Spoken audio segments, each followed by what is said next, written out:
जय भीम दोस्तों, जय भीम हिस्ट्री रिसर्च सेंटर में आपका स्वागत है।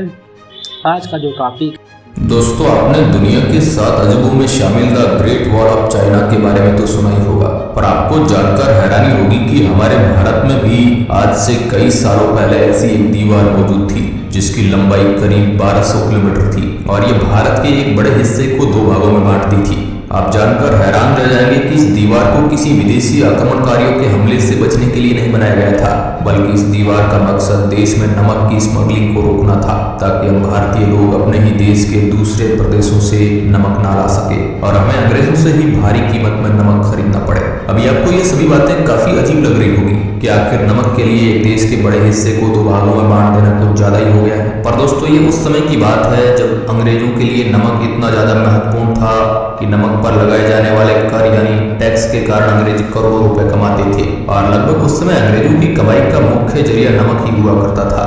और क्योंकि नमक भारतीयों के खाने का एक महत्वपूर्ण हिस्सा है, इसलिए अंग्रेजों ने पहले ही भारत में नमक से जुड़े सभी उद्योगों पर अपना कब्जा कर लिया था, जिसके कारण अंग्रेज अपनी मनचाही कीमत पर इस देश में हमारे ही नमक को हमें ही बेचा करते थे और वह कीमत इतनी ज्यादा होती थी कि ज्यादातर गरीब उस समय नमक को खरीद ही नहीं पाते थे, जिसके कारण शरीर में नमक की कमी के चलते उस समय भारत में बहुत से लोगों की मृत्यु भी हुई थी। तो आज के इस वीडियो में मैं आपको अंग्रेजों द्वारा भारत में बनाई गई the great wall of India के बारे में बताने वाला हूँ। दोस्तों, इस नमक की दीवार के इतिहास की शुरुआत होती है 1769 से। अंग्रेज लगातार भारत की छोटी छोटी रियासतों को हराकर उनकी जमीन और राज्यों को अपने कब्जे में कर रहे थे। देश के दूसरे बड़े राजाओं के बीच एक डर था, लेकिन अभी भी अंग्रेज इतने ताकतवर नहीं थे कि वे भारत के दूसरे बड़े राजाओं पर हमला कर सके, जिसका एक मुख्य कारण था धन की कमी। पर तभी कुछ ऐसा हुआ जिसने अंग्रेजों की किस्मत पूरी तरह बदल कर रख दी। अंग्रेजों को कोलकाता में एक जमीन की जानकारी मिली जहां पर बड़े पैमाने पर नमक का निर्माण किया जाता था। कोलकाता पर अंग्रेजों का अधिकार था, इसलिए उन्होंने यहाँ पर नमक के निर्माण पर टैक्स लगा दिया, जैसा उन्होंने भारत में बनने वाली लगभग सभी चीजों के साथ किया था। यानी ये अंग्रेजों के लिए कुछ खास बात नहीं थी। पर अंग्रेज तब हैरान हो गए जब नमक पर लगाए गए टैक्स के कारण अंग्रेजों को काफी बड़ा मुनाफा हुआ, जो उनके दूसरे व्यापार पर लगाए गए टैक्स से कहीं गुना ज्यादा था।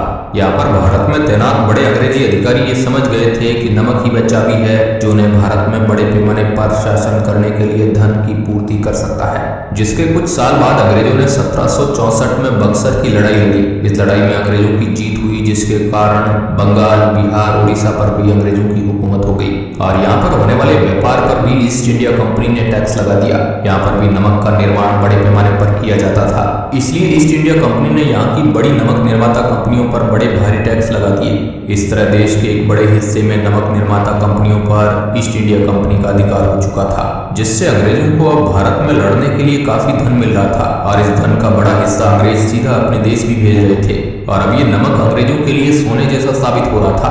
नमक से इतनी ज्यादा कमाई हो रही थी कि अब ईस्ट इंडिया कंपनी के बीच बीच नमक से आने वाले टैक्स को लेकर झगड़ा शुरू हो गया। इसलिए साल 1772 में इंग्लैंड की महारानी ने ईस्ट इंडिया कंपनी के पुराने गवर्नर जनरल को हटाकर वॉरेन हेस्टिंग नाम के एक नए गवर्नर जनरल को भारत की कमान दे दी। वॉरेन हेस्टिंग ने भारत में नमक पर टैक्स के नए कानूनों को बनाया और नमक पर टैक्स की रकम बढ़ा दी गई। इस समय तक भारत में नमक की कीमत इतनी ज्यादा हो चुकी थी कि भारत के गरीब परिवार नमक की पहुंच से बहुत दूर हो चुके थे, जिसके बाद भारत में नमक की स्मगलिंग शुरू हो गई। कई व्यापारी चोरी छुपे दूसरे राज्यों से नमक मंगाकर अपने राज्यों में बेचने लगे। जब ये बात अंग्रेजों को पता चली तो उन्होंने कई नमक के व्यापारियों पर कार्रवाई की, लेकिन इसका ज्यादा कुछ फायदा देखने को नहीं मिला और अब अंग्रेजों को अपने नमक के व्यापार पर खतरा दिखने लगा। तब 1859 में ब्रिटिश सरकार द्वारा तय किया गया कि नमक की इलीगल सप्लाई को रोकने के लिए वह भारत के 2 हिस्सों में बांट देंगे, जिसके लिए भारत के एक बहुत बड़े हिस्से पर एक बड़ी दीवार बनाई जाएगी, जो इस्लामाबाद से आगरा, झांसी से होती हुई उड़ीसा तक जाएगी। शुरुआत में तो अंग्रेज इस दीवार को चाइना की ग्रेट वॉल ऑफ चाइना की तरह ईंट पत्थर से बनाना चाहते थे, लेकिन क्योंकि दीवार लगभग भारत के आधे हिस्से तक जा रही थी, इसलिए इतनी बड़ी दीवार में होने वाला खर्च बहुत ज्यादा होने वाला था। लेकिन 1867 में एलन एक्टिवन ह्यूमे नाम के ब्रिटिश ऑफिसर ने ब्रिटिश सरकार के सामने इस समस्या के समाधान का एक नया तरीका रखा। उनका कहना था कि हमें भारत की ये दीवार पत्थरों से बनाने के बजाय झाड़ियों और पेड़ पौधों से बनानी चाहिए। जिसके बाद एलन एक्टिवन ने भारत के बीचों बीच दीवार बनाने के लिए करोंगा नाम की झाड़ियों के साथ इस दीवार के निर्माण की शुरुआत की। इसमें कई तरह के और पेड़ पौधों को भी प्रयोग में लाया गया।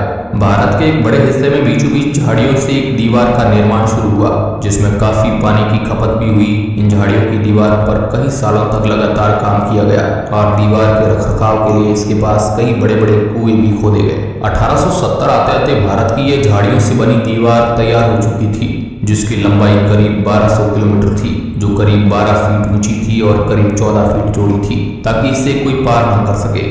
इस दीवार को बनाने वाले एलन एक्टिवियन ह्यूमे का कहना था कि ये दीवार भले ही पेड़ और झाड़ियों से बनी हो, लेकिन इस दीवार को ना तो कोई इंसान पार कर सकता है और ना ही कोई जानवर। और हुआ भी कुछ ऐसा ही।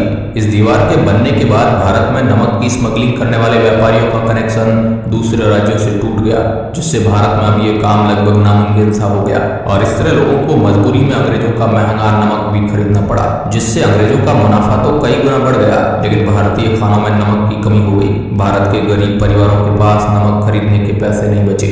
इस समय भारत में नमक की कीमत इंग्लैंड में बिकने वाले नमक की कीमत से भी कई गुना ज्यादा थी। जल्द ही अंग्रेजों ने भारत के दूसरे राज्यों को भी अपने कब्जे में लेकर वहां भी नमक की कीमतों पर बराबर टैक्स लगा दिया। इस तरह लगभग पूरे भारत में नमक की कीमत समान हो गई, जिसके बाद इलीगल तरीके से नमक की स्मगलिंग या चोरी पूरी तरीके से रुक गई। और अब तो अंग्रेजों ने इसके खिलाफ एक सख्त साल्ट टैक्स कानून भी ला दिया, जिसमें नमक बनाने और उठाने पर कड़े दंड दिए गए थे, जिसके प्रभाव से भारत में नमक की कमी से होने वाली बीमारियों के कारण लाखों लोग मारे गए, जिसमें सबसे बड़ी संख्या बच्चों की थी। और 1890 आते आते अब अंग्रेजों द्वारा बनाई गई इस दीवार का काम ही लगभग खत्म हो चुका था, जिसके बाद इस दीवार का रखरखाव और इन झाड़ियों को पानी देने का काम बंद कर दिया गया, जिसके बाद 1 से 2 दशक में ही ये दीवार लगभग पूरी तरीके से नष्ट हो गई। इस दीवार को गिराने वाले ब्रिटिश अधिकारी जॉन स्पिरिटली ने कहा ये एक भयावह सिस्टम था।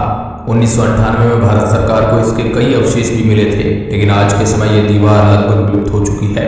2007 में इस दीवार पर एक किताब भी लिखी गई, जिसका नाम the great hug of India था, जिसमें आप इस दीवार और उस समय भारत के लोगों की स्थिति के बारे में और भी अच्छे से जान सकते हैं। अगर बात दीवार की आ रही है तो बता दूं कि 2017 में मध्य प्रदेश के भोपाल में भी पुरातत्व विभाग को करीब 80 किलोमीटर लंबी और 15 फीट ऊंची दीवार मिली थी, जिस पर की गई रिसर्च बताती है कि इस दीवार का निर्माण आज से 1000 साल पहले परमार वंश के राजाओं ने करवाया था। इस दीवार के पास कई प्राचीन मूर्तियों और पुराने तालाब भी मिले हैं। इस पूरी दीवार को लाल पत्थर मिट्टी से बनाया गया था। अब तो इस दीवार का बहुत ही कम हिस्सा बचा है। वैसे आपसे जानना चाहूंगा कि आपको भारत में बनी the great wall of India के बारे में जानकर कैसा लगा। अगर आपका कोई सवाल या सुझाव है तो हमें कमेंट के माध्यम से बता सकते हैं।